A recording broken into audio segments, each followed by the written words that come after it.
Hello. I'm at the gas station, and I'm getting ready to listen to my audiobook. I literally, you guys, took the longest nap tonight. Alex went out to dinner with his girlfriend that he works with after they got off work. They went and had Thai food tonight. Okay, do you guys see, I literally just woke up, and I mean, I have been asleep for like 5 hours. I've just crashed completely. But are you ready? So I was going to do a rant about this, and I may still, like on my main channel, it's like a funny rant, but I haven't yet. But I just went and are you ready for what I got? So I was in there, and I was talking to the girl about the pumpkin spice lattes, and she's like, ours is really good. Ours is different than everybody else's. I'm like, yeah, sure, right? So we're going to test it. And she was like, well, you should get one. I mean, she's like, it's a big seller this year. And I go, it's a big seller every year. She goes, no, but this year it's like a really big seller. I'm like, okay, well, let me try it. So it tastes like pumpkin spice latte with lots of that fake cream on top of it. And then I came out. I know you guys like totally like nosy ass people. So there was a note right by my car. It was like folded up like this. And I was like, was that like there when I like went into the gas station? I was like, I don't think so. And I was like, so anyway, I had read this book. You guys are like, Peter, you're crazy. I had read this book by Richard Lehman about this librarian. I think it's called Come Out Tonight or something like that. Darkness Tell Us, or I can't remember. But anyway, so this librarian, and she finds these notes in these books. And she has to like follow everything that the notes tell her to do and all this kind of stuff, right? So I was like thinking about that like when I was sitting here, because I was like, maybe that note is like telling me something that I'm supposed to do or whatever. Those people are like totally looking at me. Why don't you be bothered with the fact that you just got a bunch of nacho chips, dude? So anyway, can I just read you? This is probably their note, by the way. These people that are leaving the gas station in onesies. So from an apartment complex, it's literally like right up the street, okay?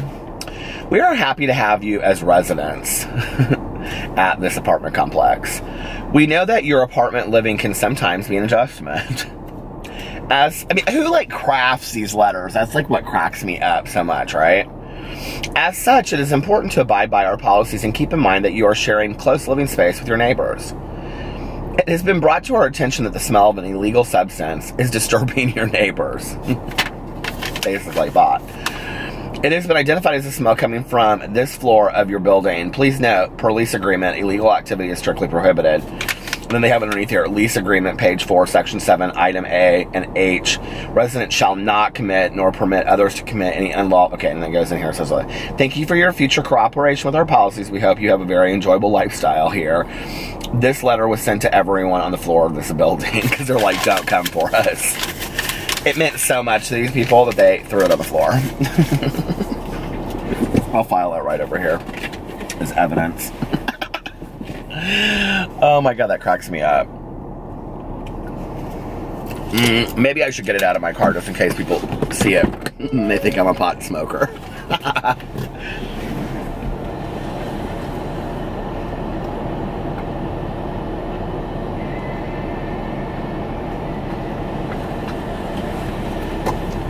I'm back.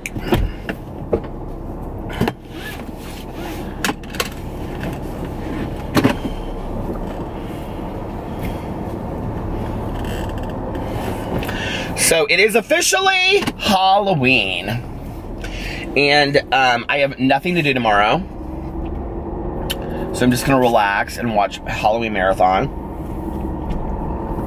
and Roseanne's, and then we're going over to Melissa's. She messaged us tonight, all of us. The pumpkin spice latte is pretty good, actually. And she was like, oh, our couch is coming tomorrow because they got their whole house redone.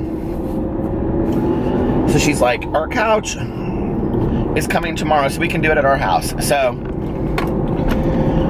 but then I was very sad because Erin, who is Maddie's mom, if you guys don't know who Maddie is been in a couple of my booktube videos. I just love her. And she's kind of grown up around us. And I think she's 13 now. And she was supposed to go trick-or-treating tomorrow night. And we were like in this group text. It's like the group text is like Alan, Alex, Aaron, Melissa, and I. And Aaron was like, do you guys care if Maddie comes tomorrow night with us? Because this is like our chili dinner or whatever.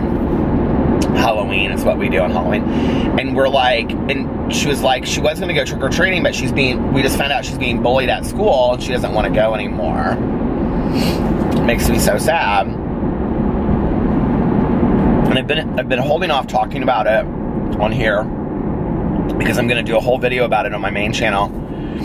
But I just got an email from this guy that I went to high school with. Did I talk about this already on here? I don't know if I did or not. I got an email from this guy that I went to high school with. I do not remember him whatsoever. And it was such a nice email. And he said that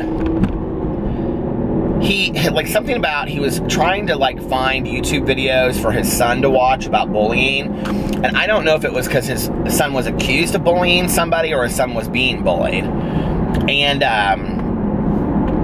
he said that he had found my video on YouTube and that you remember me from high school walking around the halls of high school, and that he was bullied as well, very differently than I was, but like people like knocked books out from underneath him and all this kind of stuff. And he went in to go tell me a lot about his life and who he is today and all this kind of stuff. And that really, like, the anger and the resentment, like, really clung to him for a long time. And, that our stories about getting over forgiveness through, like, love and getting over bullying through love and forgiveness, like, really, our stories were similar in that. And so, anyway, we've been emailing back and forth, and I asked him if I could use his email for a video, and I'm going to do it for a whole video. But then he was telling me about this girl that we went to high school with and how she'd started this, like, anti-bullying, like, thing and organization. And so I messaged her, and I was like, I would love to get involved. You know, I don't know if you know this, but I love to tell my story. I'm a believer in, you know, storytellers as, like, ways of, like, I mean, I'm a believer in being a storyteller, whatever your story is, of anything that you've gone through to help other people. And I told her, I said, I would love to, you know, do whatever I can to help out. And so she messaged me back, like, immediately, and she was like, oh, that would be great. And then, like, an hour later, she messaged me, and she was like, I just found out that my daughter is, like, being bullied in school, and I'm, like, so upset right now. And she's like, I was like, okay, well, if you need to talk. And she was like, well, I haven't talked to this girl in 20 years. And she's like, I may need to talk later.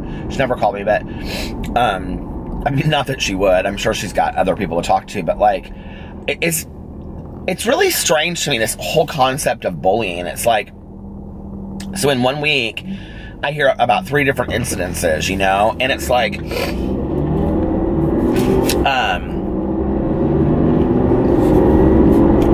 I think what's interesting about it is this.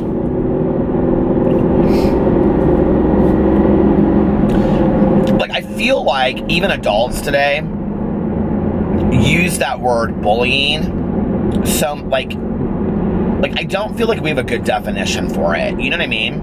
And I'm not saying it's not happening to people.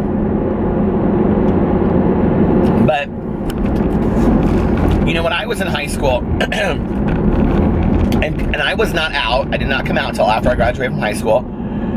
So people were assuming, based on the way that I moved and the way that I talked, the way that I dressed, and my friends, being mostly girls, that I was gay. They made fun of me for that. They made sexual jokes. They physically threatened me.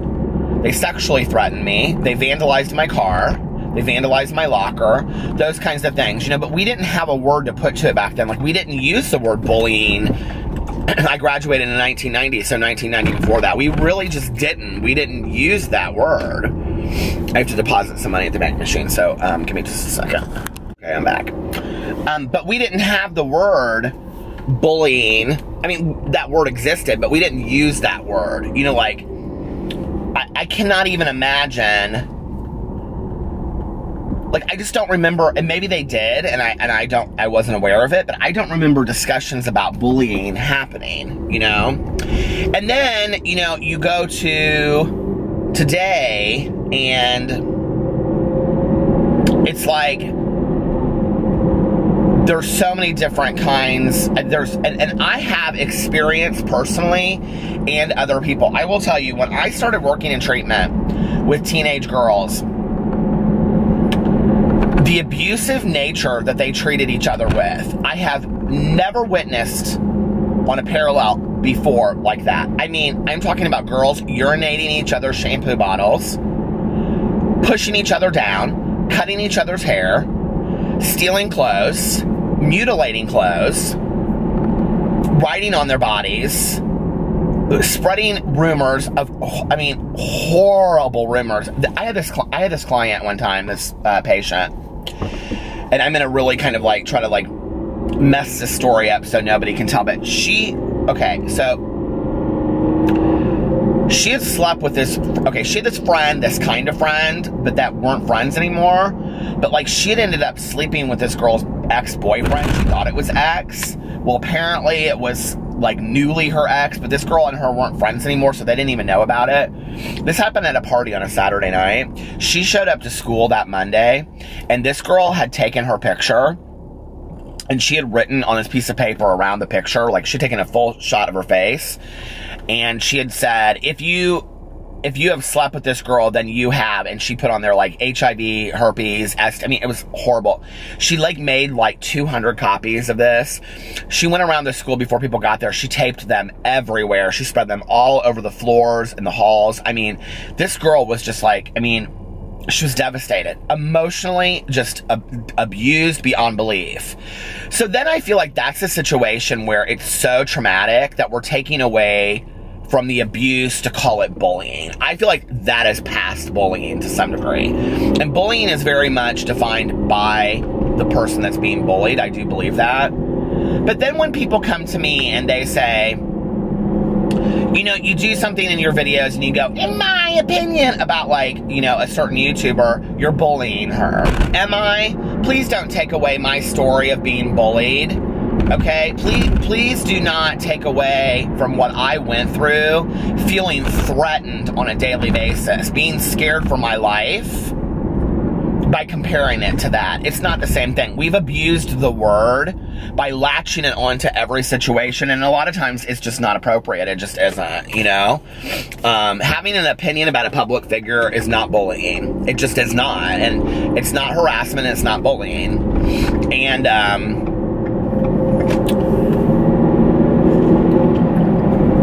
but it makes you wonder at the same time. It's like, and you know, I think the other thing is that we assume that being bullied is only this thing that could happen with kids, but it's very much something that can happen within, you know, a group of friends, a work environment, you know, athletic teams. There's all kinds of places that it can happen. And, you know, I think about this a lot, like, in being bullied,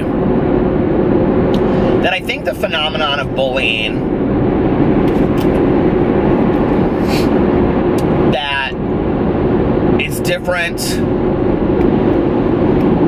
well, not different, but I think the phenomenon of bullying is that it's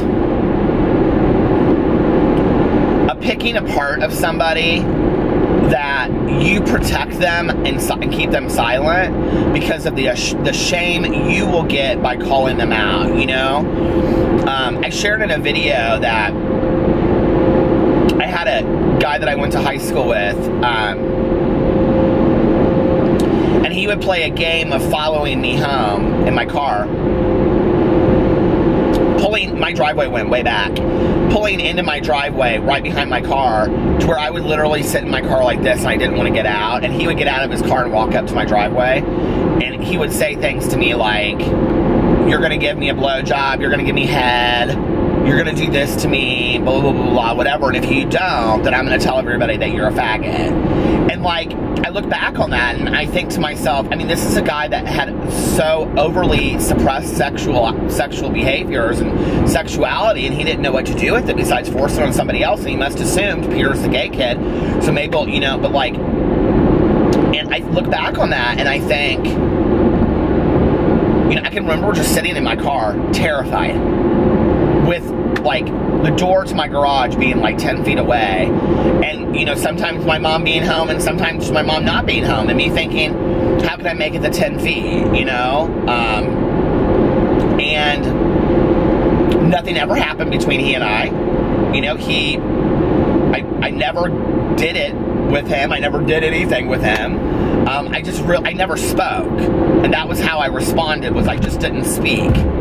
And, you know, I think about that a lot in my situations with bullying, is that it silenced me.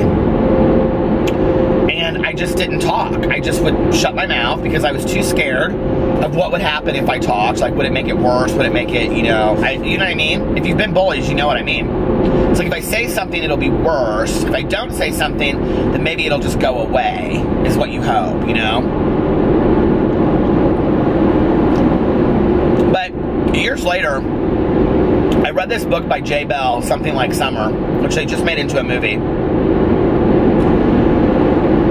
And he's a gay writer from the United States that writes gay young adult novels, mostly. He's fantastic. And he lives in Amsterdam with his husband now, but we interviewed him for our website. And I asked him on there, like, what would you tell kids that are being bullied? And he said, well, I used to tell them to not engage and, you know, blah, blah, blah, talk to somebody about it. He said, now I tell them to fight back.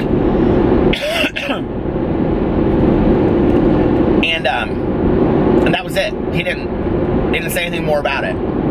And, you know, I do feel like that changes in you as you get older, as you grow up and you change over time. It's like, I feel like there's like stages of getting over bullying trauma. And it's like you go through this period where you, like, you know, bullies pick on people a lot of times because they're different. And so if they're easy targets. Well, when you're different, a lot of times you're going through your own finding of who you are. So you don't really know who you are. And then you come out on the other side of it and you know who you are. It's like, okay, I know who I am. You're not gonna fuck with me anymore, right? And then you kind of have that Mad Max mentality of like rebel warrior, you know? Like, I'm gonna go back there and I'm gonna tell them who I am. I'm gonna get up in their face and tell them who I am. I'm gonna knock on their door at 2 o'clock in the morning and see how they like it with their wife and fucking kids. I'm gonna disrupt their life the way that they are. And the thing is, with this, is that you think it would go away the older that you get, but you could still be 35 years old and have that mentality of wanting to go do that to somebody that did it to you when they were 15 and they don't even remember you. And that's the reality, right? So then you get to the point where you realize that, and then life just happens to you, and over time what you realize is it's just not really that deep. You know, and y'all were kids at that time. And they did some stuff to you that was hurtful, and you did some stuff to other people that was hurtful, because I do believe in looking back in our lives, we have, all of us had a moment where we have not been kind to somebody else. And if you can't own that, then I mean, we've all done it, okay? We've all had an unkind moment in our life. Let's just be for real. Probably several. So, but bullying goes above that. Bullying goes with targeted abuse on a regular basis in an environment that they are not protected. And, you know,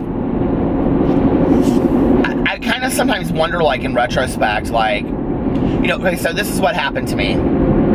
So one of my good friends from high school and I, we decided that we were going to go to our 20th high school reunion. And I went to my 10th. Nobody paid me any mind. So we decided that we were going to go to my 20th high school reunion. This girl, I'm telling you, 20 years later, so this was when we were 38, still on fire. Okay, she's still ready to beat everybody's ass. So we get there, and I looked so good. I mean, it's probably the best I've looked in the last 10 years. And Alex went with us. And people, I cannot even begin to tell you how people were to me. Begging for forgiveness, apologizing profusely. People that I didn't even know in high school said to me, well, I had done like a lot of work and a lot of writing about bullying at that point and my experiences, and a lot of these people had read that, and they just assumed, I guess, it was about them, and so they, you know, apologized to me, and I had the greatest time. And what I realized, you know, was that, you know, high school is very much love that scene from Designing Women when Suzanne goes back to her high school reunion, and it's the one called the night the lights went out in Georgia, because Julia Sugarbaker in the bathroom goes off on that lady that's talking about how fat Suzanne has gotten. And she's talking about, what's the woman's name in it? Mary Kay or something. It's not Mary Kay, Mary Ann or something like that, but Mary Jo.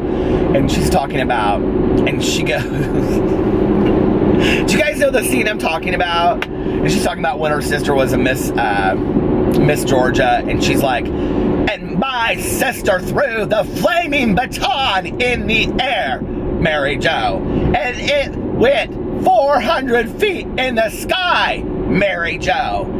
And when it hit the rafters and the lights went out in the auditorium and 1,000 people stood to their feet and shouted, bravo! That, my dear Mary Jo, was the night the lights went out in Georgia. I love that episode so much. It's like bringing kind of tears to my eyes thinking about it, because I love when people get so passionate about what they feel and protecting somebody else. I've always either been the underdog or fought for the underdog. That scene when she goes out there and Suzanne is given the award at the reunion for most changed, and they give it to her because she's gained the most weight. And if you watch Designing Women, it was an ongoing joke in the show, because Delta Burke in real life gained a lot of weight, up and down, lost, gained, so they wrote it into the show. But she says in there when she accepts the award that she's happy about the award, and she goes, I know that for many of you this is like a joke. Find the episode, it's poignant. I mean, it is. You want to talk about television shows that have such beautiful moments. I mean, those four gals from Designing Women, I mean, unbelievable. And Alice Ghostley, that was in To Kill a Mockingbird, and I mean, that played Dill's aunt. I mean, such great character actors in that show. But anyway, that's what they should, all those drag queens out in San Francisco should do, besides, I'm so tired of Golden Girls. But anyway, she said in there in her speech, she said, you know, when you look up here, you probably see somebody that's older and gained a lot of weight. But when I look out and I see you, I see boys who were my first kisses and girls who I cheerleaded with. And she says all these things, you know, and I look back in high school now, and for a really long time I had a lot of bitterness and anger, and I thought I'm never going to get over this. I'm never going to ever get over this. I really did feel this way, you know. I have a lot of resentment about the organization that I used to work with, and they don't even know who I am anymore. I've been gone so long, you know. And I've worked through a majority of it, but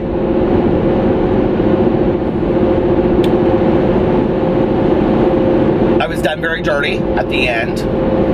And I think the feelings and doing some 12-step work and things like that over it were very similar to high school for me.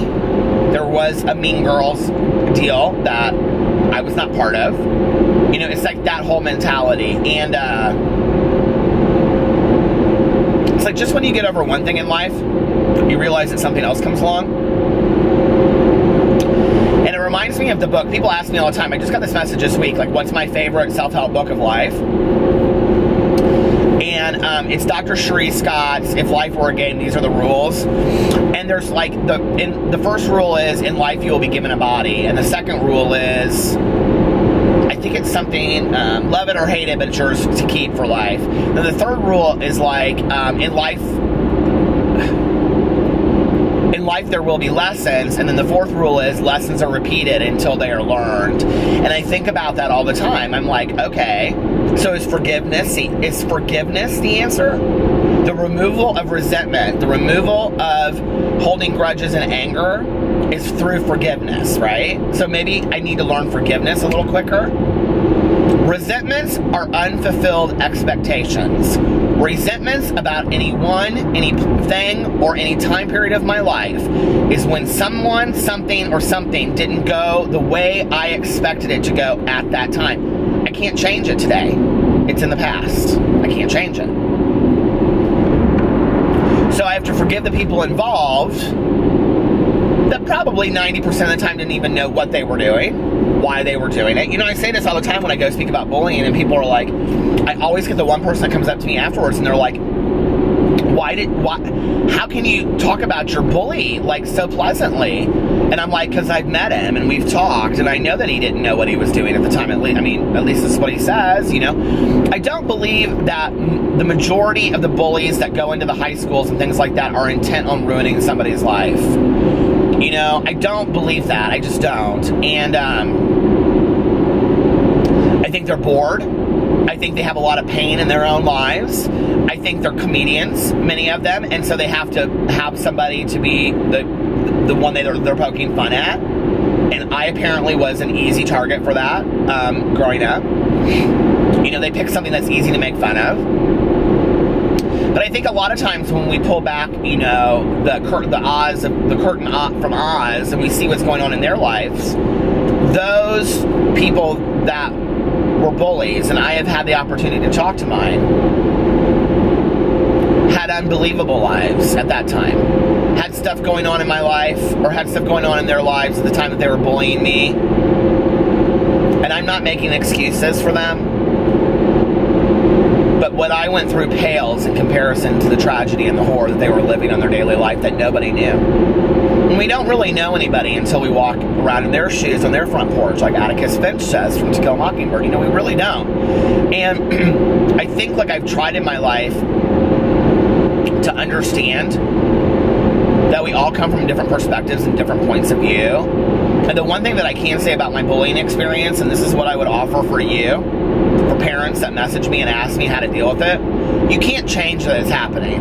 There's no amount of school officials that you can go to that will make it stop. Most schools don't want to acknowledge it's even a problem because then they have to do something about it, okay? So what you'll say is, they'll say is, we have policies in place, we abide by those policies, we can assure you that your child is being protected here. So let me tell you, it's total bullshit. I'm in those schools, I'm talking to those students, they're bullied on a daily basis. The school wants no liability in case one of those kids goes and hangs himself in a closet, so they take no responsibility. So basically what they're saying is the schools don't really care about their kids. And I'm sorry, but that's how I feel. And when I say schools, I do not mean teachers. I do not mean school counselors. I do not mean school principals, because I think their hands are tied. What I mean is school administrators, and I mean school boards that allow that shit to go on. Because there are so many problems at every school that there's no way any school can say, we don't have problems. There's bullshit. I've never walked into a school where there's not a problem. So what you can do as a parent is this. You can provide a really safe home environment that your child feels safe and comfortable in, that they can be whoever they want to be, artistically, creatively, that they can explore their sexuality, they can explore their political beliefs, they can explore their religious beliefs, they can explore their artistic beliefs, they can be whoever they want to be while they're at home in your home.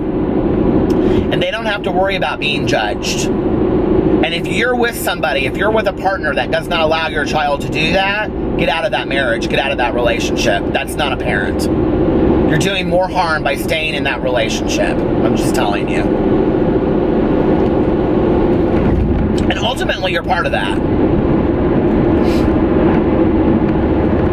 And I don't mean that to be harsh, but I don't know how else to say it, you know? My parents, unbeknownst to me being bullied, provided the most amazing, safe environments. I mean, with the exception of my mother being a blazing alcoholic. Raging alcoholic. But, I mean, I had a lock on my door.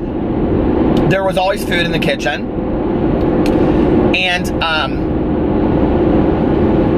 you know, I had places I could go. I had family members that knew exactly, with like my aunt and uncle, my cousin, my dad, my stepmom, my mom, her friends. You know, I had people in my life that knew what was going on with me. The only thing they didn't know was that I was being bullied. And really, a lot of it was I didn't talk about it because I didn't want my mom to have her feelings hurt. It's just so weird when I look back on that. Like, you know what I mean?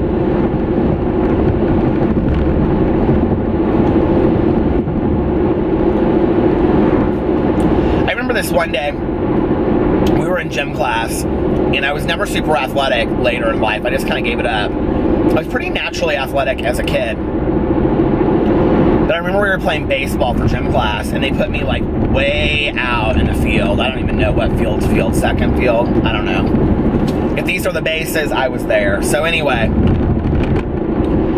and they didn't give me a mitt because they had ran out of mitts. And this story, I just want you to know, like, I don't tell it lightly because it really, like, it speaks very true of who I am as a person still to this day. And we were out there playing baseball, and I remember I was out there and I was just kind of like picking grass and looking at it in the sky, and, you know, of course they put me where nothing ever happens because we don't want, I mean, you know, I don't know how you were in high school, but like this is what killed me is the class I hated the most was gym. The class I could care the least about was gym. And then you got into gym and these athletes were like, you would have thought it was like physics to them or something, you know? Like they had, like, were so intent on like taking it so seriously. But anyway,